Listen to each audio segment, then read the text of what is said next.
When you think of Archimedes' eureka moment, you probably think of this. As it turns out, it may have been more like this. In the 3rd century BC, Hieron, king of the Sicilian city of Syracuse, chose Archimedes to supervise an engineering project of unprecedented scale.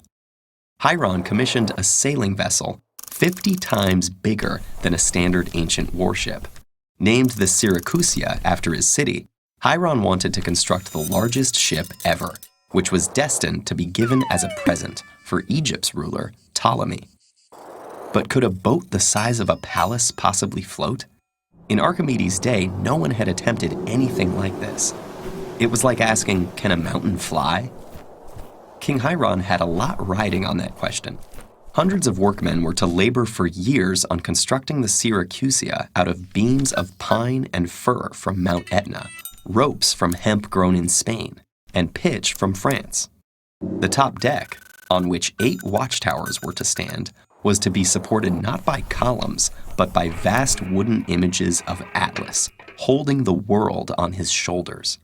On the ship's bow, a massive catapult would be able to fire 180-pound stone missiles. For the enjoyment of its passengers, the ship was to feature a flower-lined promenade, a sheltered swimming pool, and bathhouse with heated water, a library filled with books and statues, a temple to the goddess Aphrodite, and a gymnasium. And just to make things more difficult for Archimedes, Hieron intended to pack the vessel full of cargo. 400 tons of grain, 10,000 jars of pickled fish, 74 tons of drinking water, and 600 tons of wool. It would have carried well over 1,000 people on board, including 600 soldiers. And it housed 20 horses in separate stalls. To build something of this scale only for that to sink on its maiden voyage, well, let's just say that failure wouldn't have been a pleasant option for Archimedes. So he took on the problem. Will it sink? Perhaps he was sitting in the bathhouse one day, wondering how a heavy bathtub can float, when inspiration came to him. An object partially immersed in a fluid is buoyed up by a force equal to the weight of the fluid displaced by the object. In other words, if a 2,000-ton Syracusia displaced exactly 2,000 tons of water, it would just barely float. If it displaced 4,000 tons of water, it would float with no problem. Of course, if it only displaced 1,000 tons of water, well, Hieron wouldn't be too happy. This is the law of buoyancy, and engineers still call it Archimedes' principle. It explains why a steel supertanker can float as easily as a wooden rowboat or a bathtub.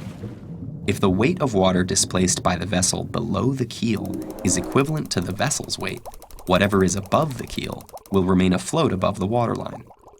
This sounds a lot like another story involving Archimedes and a bathtub, and it's possible that's because they're actually the same story, twisted by the vagaries of history. The classical story of Archimedes' Eureka and subsequent streak through the streets centers around a crown, or corona in Latin. At the core of the Syracusia story is a keel, or korone in Greek. Could one have been mixed up for the other? We may never know.